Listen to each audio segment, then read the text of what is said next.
오늘 예배 드리는 모든 분들에게 주님의 사랑이 함께하기를 바랍니다.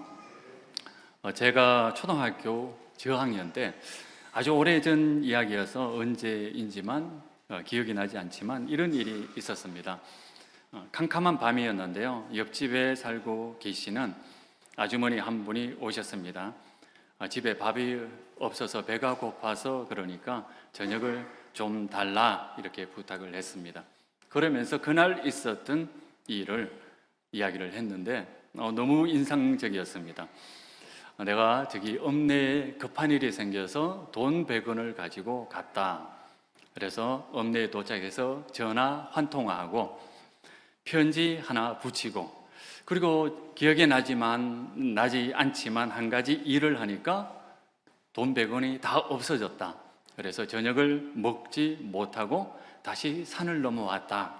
이렇게 말씀을 했습니다. 그래서 지금은 너무 배가 고파서 밥할 힘도 없다. 그러니까 밥을 좀 주면 고맙겠다. 이렇게 이야기를 했습니다. 그러자 그 옆에 계신 어떤 어르신 한 분이 또 이런 이야기를 했습니다. 내가 언젠가 읍내에 갔는데 돈 1,000원을 가지고 주머니에 넣고 갔다. 그런데 돈 1,000원을 주머니 속에 넣고 있으니까 왜 그렇게 마음이 든든한지 모르겠더라. 아무리 배가 고파도 고프지가 않았고 아무것도 안 먹었는데도 배가 고프지 않고 어디 가든지 어깨가 든든하고 힘이 들어가더라. 이런 이야기를 하셨습니다. 아주 오래전의 이야기죠. 100원, 1,000원 이야기할 그 당시입니다. 내 주머니 안에 있는 1,000원, 이게 나한테 영향을 많이 미칩니다. 왜냐하면 그 돈 1,000원의 힘은 나의 것이기 때문이죠. 두 번째는 돈 1,000원의 그 가치는 나의 가치이기 때문입니다. 그 1,000원이 주는 힘, 그 1,000원이 주는 신분은 나의 것처럼 느껴집니다. 우리는 주머니 속에 무엇을 가지고 있는가? 그것이 우리에게 어떤 인생의 태도를 가지는가 결정을 하는 거죠. 오늘 말씀에 보면 내 주머니 안에 1,000원이 아니고 내 안에 하나님의 말씀이 있다. 이렇게 이야기를 합니다. 그럼 그 말씀은 나에게 어떤 힘을 줄까요? 그 말씀이 주는 힘은 나의 것이고 그 말씀의 가치는 나의 가치가 되고 나의 신분을 결정한다는 그런 말씀입니다. 오늘 본문 7절, 8절 말씀을 현대어 번역으로 읽어보면 다음과 같습니다. 주님의 가르침은 완전하여 생기를 돋게 하고 주님의 법은 참되어 어수룩한 일을 슬기롭게 하네. 주님의 규정은 올바라서 마음을 기쁘게 하고 주님의 계명은 맑아서 눈에 빛을 주네. 이렇게 이야기를 합니다. 내 안에 계신 주님의 말씀이 나에게 생명을 주는 힘을 발휘한다라는 고백입니다. 뿐만 아니죠. 내 안에 있는 하나님의 말씀이 내 인생에 활기를 주고 제대로 살아갈 수 있는 지혜와 능력을 주고 더 나아가서 그 말씀이 나의 신분을 결정한다. 이렇게 이야기를 합니다. 내 안에 있는 주님의 말씀이 완전합니다. 이 세상에서는 완전하고 또 올바른 것은 주님의 말씀뿐입니다. 우리는 부족하고 또 우리는 완벽하지 않다 하더라도 주님의 말씀을 소유하고 있다는 그 사실이 우리의 마음을 얼마나 든든하게 하는지도 모릅니다. 신약 성경에 오면 이 주님의 말씀이 바로 예수 그리스도다 이렇게 고백을 합니다. 예수님께서 내 안에 계신다. 그러면 예수님의 능력이 나의 능력이 되고 예수님의 지혜가 내 지혜가 된다라고 이야기를 합니다. 예수님이 가지신 그 고귀함, 예수님께서 가지신 그 은혜, 그 모든 것들이 나를 바꾸어 놓는다라고 이야기를 합니다. 인간이라고 하는 것이 굉장히 모순적인 존재입니다.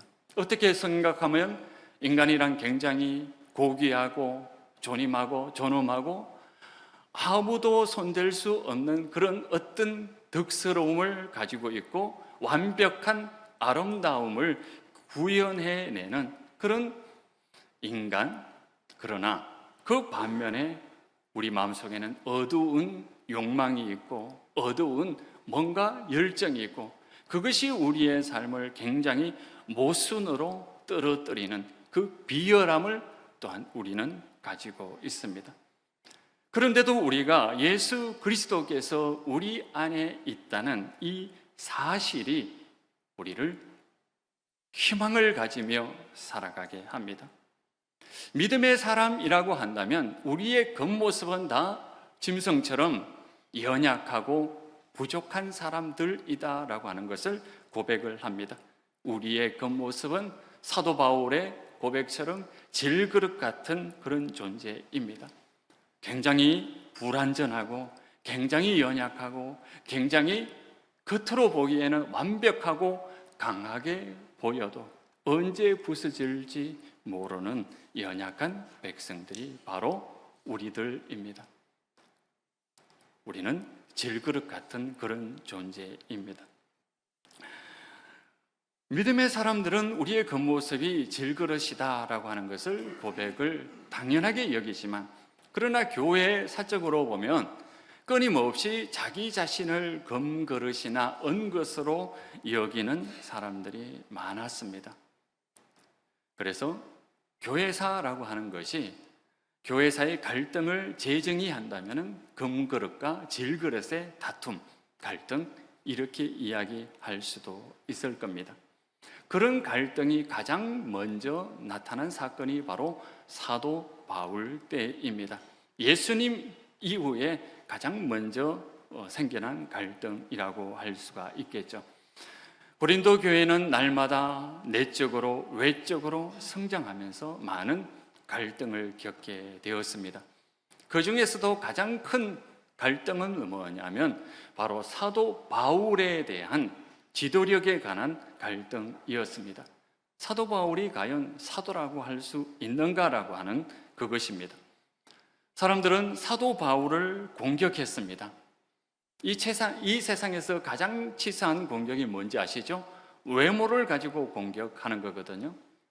사도 바울의 적대자들은 바울의 외모가 볼품 없다는 것에 대해서 못생겼다는 것에 대해서 늘 이야기하기를 좋아했습니다.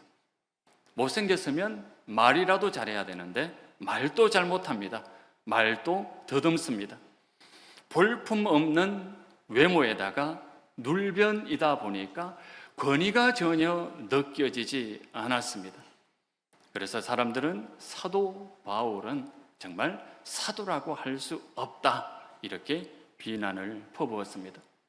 사도 바울을 공격했던 그 사람들은 자기 자신을 정통 유대인이라고 생각을 했습니다. 자기들은 예수님을 직접 따라다니던 사도들에게 배웠고 권위자들에게 배웠고 때로는 사도들의 추천장을 받았다라고 이 주장을 했습니다.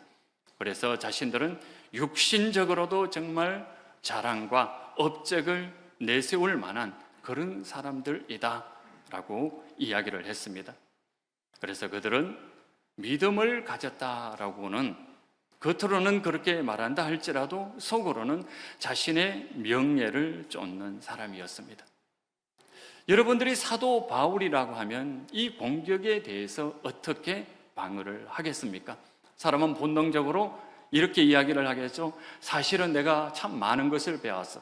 사실은 내가 헬라 철학도 조금 알고 뿐만 아니라 유다의 그 모든 신앙 전통에 대해서 아주 완벽하게 설명해 낼 수 있는 학식 높은 사람이고 집안도 좋은 사람이고 내가 외모는 좀 부족하지만 이렇게 뛰어난 사람이야.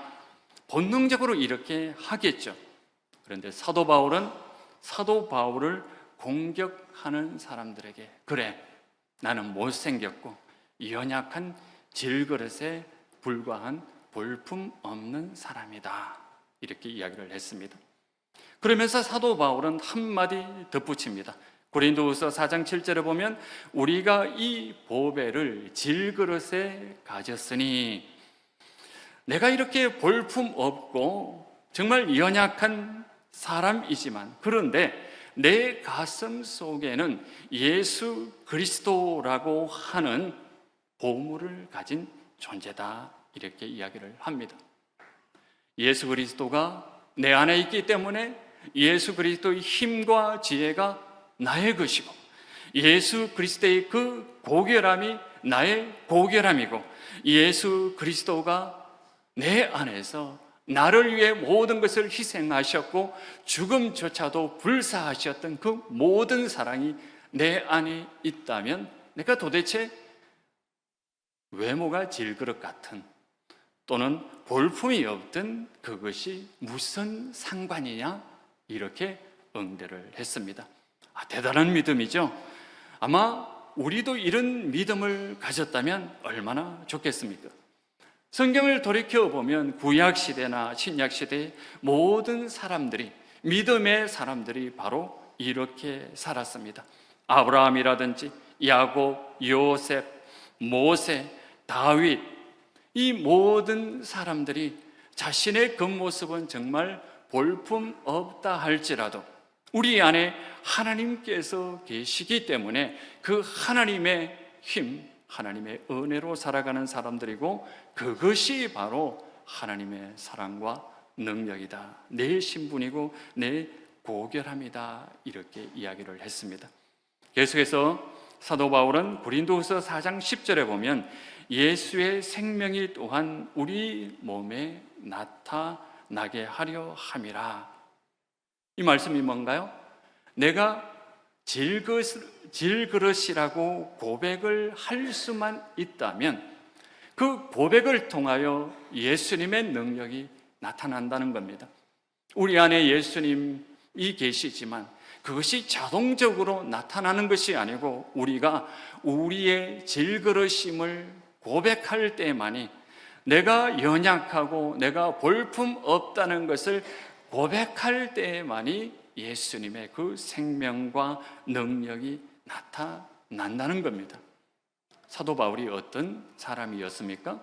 단 한 번도 많은 사람들에게 나는 위대한 사람이고, 나는 외모가 뛰어난 사람이고, 내 집안이 좋은 사람이고, 학벌이 좋은 사람이라고 말하지 않았습니다.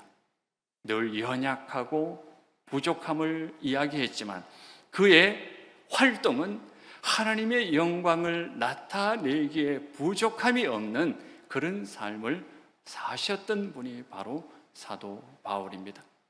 기독교 2000년 역사는 바로 사도 바울과 같은 사람, 자신은 부족하지만, 자신은 볼품없지만, 질그릇이지만, 그럼에도 불구하고 내 안에 계신 예수 그리스도의 능력이 나의 연약함의 고백을 통해 나타난다는 그 믿음으로 살았던 사람들의 역사입니다.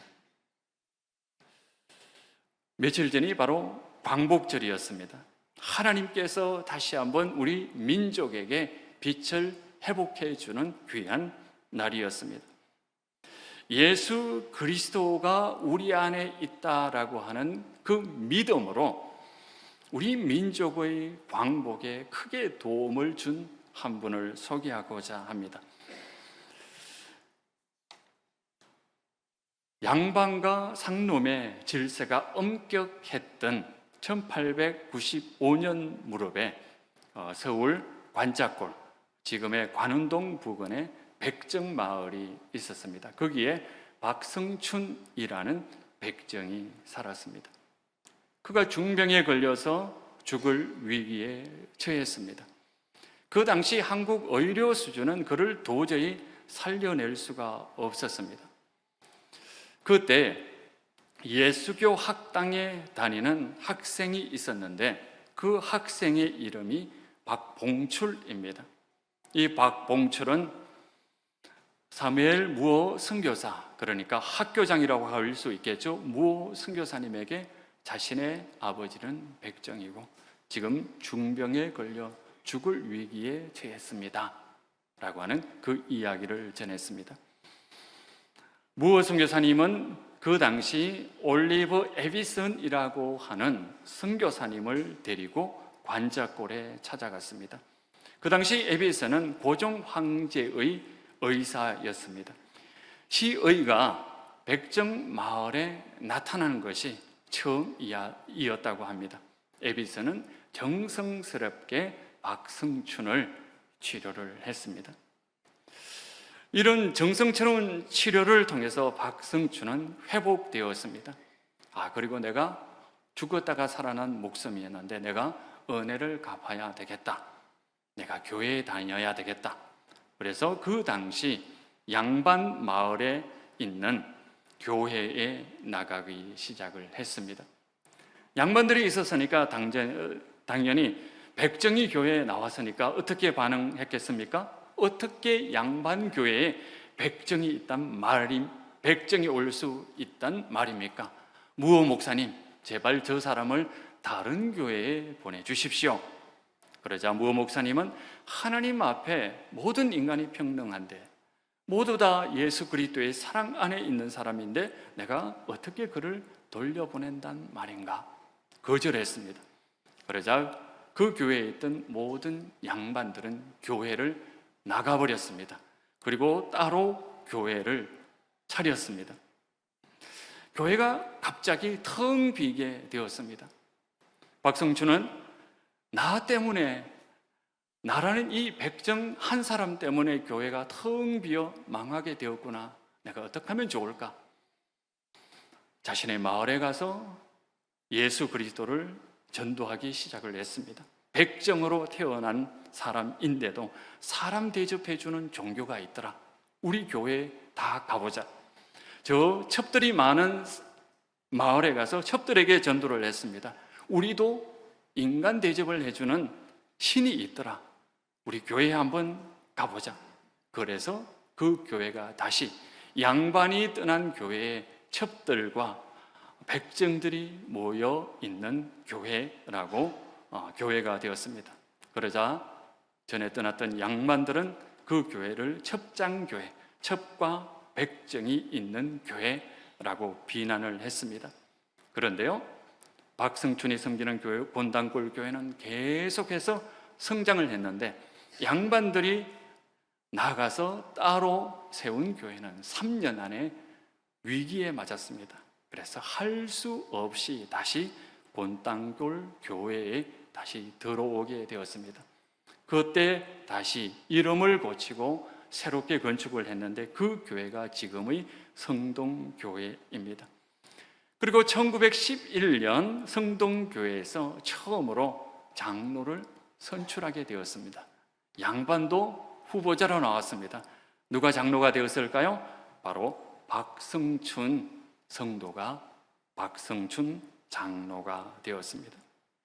박성춘 장로는 복음의 길을 기울였습니다. 나의 겉모습은 백정이지만 내 안에 예수 그리스도가 있다는 것을 알았습니다. 예수 그리스도가 나의 신분이라는 것을 알게 되었습니다. 예수 그리스도가 나의 능력이라는 것을 알게 되었습니다. 예수 그리스도가 나의 지혜라는 것을 알게 되었습니다. 예수 그리스도의 말씀이 이 세상 가운데 다 구현되는 것이 바로 하나님의 뜻이라는 것을 알게 되었습니다. 겉모습은 질그릇, 백정의 모습이지만 자신 안에 있는 그 고귀함이 나의 고귀함이고 나의 신분이라는 것을 깨닫게 되었습니다. 이것을 깨달은 박성춘 장로는 백정들을 위해서 사역하기 시작했습니다. 그 당시에 갑오개혁이 일어나서 법적으로는 아무 차별이 없다라고 했지만 여전히 상민들은 여러 가지 불합리한 그런 차별 속에 살았습니다. 특별히 백정은 더 큰 어려움을 겪으면서 살았습니다. 여러 정치인들을 쫓아다니면서 설득을 하고 제발 우리 백정들의 그 삶이 나아지도록 도와주십시오. 이렇게 호소를 해서 그들을 돕기 시작했습니다.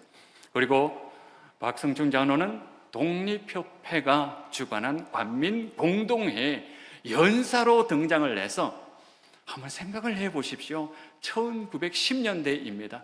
그 당시에 백정이 연사로 나아가서 많은 사람들이 지켜보는 가운데에 예수 그리스도 안에 있는 모든 사람은 존귀하다, 차별은 없어야 된다 라는 것을 열정적으로 선포하고 설득을 했습니다. 많은 사람들이 감동을 받았겠죠. 그 모습이 얼마나 고귀합니까? 사도 바울이 가졌던 그 믿음입니다. 박성중 장로는 계속해서 나라의 독립을 위해서 열심히 일했습니다. 우리나라가 일제에 강제로 합병이 되자 더 이상 국내에서는 더 이상 활동할 수 없다라는 것을 깨닫고 자신의 아들 박봉출, 그 당시에는 이름을 바꿔서 박서양이라고 하는 외과 의사와 더불어 북간도로 이주를 하게 되었습니다. 박서양은 우리나라에서 이제 그 외과 의사로는 1호 의사입니다. 백정의 아들이 1호 의사가 되었죠. 두 부자가 북간도로 이주해서 학교를 세우고 동포들을 돌보고 항일 교육에 앞장서고 우리나라의 독립을 위해서 열심히 일했습니다. 박성중 장로와 그의 아들이 이렇게 위대한 일을 할 수 있었던 이유가 무엇일까요? 백정이기 때문이죠. 백정은 자신이 별것 아니라는 것을 고백하기가 굉장히 쉽습니다. 태어나서 난 것이 질그릇이었고 태어난 것이 신분이 낮았기 때문에 나는 별것 아니구나, 하나님께, 예수님께 항복하기가 굉장히 쉬웠습니다. 자신이 질그릇임을 고백했을 때 예수님의 능력이 그 안에서 발휘하기 시작했고 그것이 열정이 되어서 나타났던 것입니다. 나의 그 모습은 백정이지만 내 안에 예수 그리스도라는 보물이 있다라는 것을 오히려 백정으로 태어났기 때문에 가능했습니다. 제가 아는 분 중에 주식 애널리스트가 있습니다. 주식 애널리스트가 뭔지 잘 몰라가지고 그분과 대화를 하다가 물었습니다. 도대체 그게 뭡니까? 뭐 하는 일입니까? 그러자 그분이 아주 쉽게 설명을 해 주셨습니다. 목사님, 쉽게 말해서 목사님의 냉장고 안에 목사님이 모르는 1,000만 원짜리 뭔가 보물이 있다라고 한다면은 목사님은 그 냉장고를 어떻게 하시겠습니까? 사시겠습니까? 귀중하게 여기시겠죠? 다른 어떤 곳에 그 냉장고가 있다면 목사님은 그 냉장고를 사시겠죠? 바로 주식 애널리스트는 바로 그겁니다. 회사의 가치를 평가하고 알아보는 사람들이 바로 주식 애널리스트입니다. 그 회사의 겉모습, 지금 모습, 그것이 어떤지 그것이 중요한 것이 아니고 그 회사가 가지고 있는 가치를 보는 것이 저의 직업입니다. 이렇게 이야기를 했습니다. 우리 믿음의 사람들이 바로 그런 사람들이 아니겠습니까? 우리의 겉모습, 우리의 연약함, 그 속에 감추어진 것이 어떤 보배를 가지고 있느냐, 어떤 가치를 가지고 있느냐 바라볼 수 있는, 그것을 평가해 낼 수 있는 것이 바로 믿음의 사람들의 일이겠죠. 그런데 우리는 우리 자신을 금그릇으로, 은그릇으로 중요한 사람으로 여기지 볼품없는 사람으로 여기는 것을 싫어합니다. 본능적으로 싫어합니다. 누군가가 나를 조금만 무시해도 저 사람이 나를 왜 저렇게 대우하나, 저 사람이 조금만 나에게 인사를 안 한 것 같아도 상처 입는 것이 바로 우리들이거든요. 그만큼 우리는 귀히 여기는 것을 좋아하고 내가 그렇게 드러나기를 좋아합니다. 그래서 상대적으로 우리 가슴 속에 있는 참된 가치를 알아보기 힘들 때가 많습니다. 그런데요, 우리가 좀 더 우리의 눈을 예수 그리스도에게로 돌려본다면, 좀 더 우리가 겸손한 마음을 가지고 바라본다면 우리 안에 있는 예수 그리스도의 그 힘과 능력을 깨달아 알게 됩니다. 우리가 우리의 힘으로 이 세상을 살아가는 것이 얼마나 힘이 듭니까? 그런데 우리의 연약함을 고백할 때 예수님의 힘은 우리의 힘이 됩니다. 예수님의 지혜는 우리의 지혜가 됩니다. 예수님의 고귀함은 우리의 고귀함이 됩니다. 그래서 박성춘 장로처럼 또는 사도 바울처럼 우리 자신을 겸손하게 질그릇으로 여기고 그 질그릇 속에 감춰져 있는 참된 가치를 발견할 수 있는 우리들이 되었으면 좋겠습니다. 그리고 우리가 우리 안에 있는 예수 그리스도의 그 존귀함을 생각한다면 어떻게 살아야 될까요? 내가 욕을 먹는 것은 결국 누가 욕을 먹는 걸까요? 예수님께서 욕을 먹는 거죠. 내가 바르게 행동해서 하나님께 영광을 돌린다는 것은 결국 내 안에 있는 예수 그리스도를 높이는 겁니다. 우리가 어떻게 하면 좋을까요? 우리가 먼저 바르게 생각하는 겁니다. 내 속에 있는 예수 그리스도를 생각한다면 내 생각을 시궁창 속에 던져 넣을 수는 없지 않습니까? 여러분, 예수님을 귀중히 여긴다면서 내가 내 생각을 시궁창 속에 던져 넣는다면 우리 안에 있는 예수님이 그 시궁창의 오물에 더럽혀지게 됩니다. 우리가 바르게 말하고자 노력해야 됩니다. 내가 말을 뱉으면 내 생각과 행동을 지배하게 됩니다. 그렇게 되면 내 안에 있는 존귀하신 예수님께서 상처를 받습니다. 내가 바르게 행동해야 됩니다. 왜냐하면 내 행동이 내 안에 계신 예수님에게 영향을 미치기 때문입니다. 내가 바른 행동을 함으로써 예수님의 그 은혜를 드러낼 수 있기 때문입니다.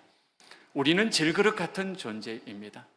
그래서 우리는 바르게 말하고 바르게 생각하고 바르게 행동하기 어렵습니다. 그런데도 우리가 힘을 내서 바르게 생각하고 바르게 행동하고 바르게 하나님께 영광을 돌려야 됩니다. 왜 그럴까요? 내가 잘해야 내 안에 있는 예수 그리스도께서 높아지기 때문입니다. 내가 잘해야 예수 그리스도의 능력이 나타나기 때문입니다. 내가 이웃에게 칭찬을 들어야 내 안에 있는 예수 그리스도께서 영광을 받으시기 때문입니다. 사도 바울처럼 박성춘 장로처럼 우리는 질그릇이다라는 그 겸손한 마음을 가지고 예수 그리스도의 그 존귀함대로 살아가는 귀한 주의 성도들이 되시기를 바랍니다. 기도하시겠습니다. 하나님 아버지, 저희들에게 은혜를 허락해 주셨으니 감사드립니다. 저희들에게 믿음을 허락해 주시옵소서. 우리 안에 계신 예수님을 알아볼 수 있도록 도와주시옵소서. 나 자신을 귀중하게 여김으로 예수 그리스도를 귀중하게 여길 수 있도록 도와주시옵소서. 우리가 연약함을 고백할 때 주님의 능력은 나의 능력이 되고 주님의 지혜는 저의 지혜가 되고, 그래서 하나님께 영광 나타낼 수 있는 귀한 주님의 자녀가 됨을 고백합니다. 주님, 그것을 실천할 수 있는 은혜를 저희들에게 허락하여 주시옵소서. 예수님 이름으로 기도드리옵나이다. 아멘.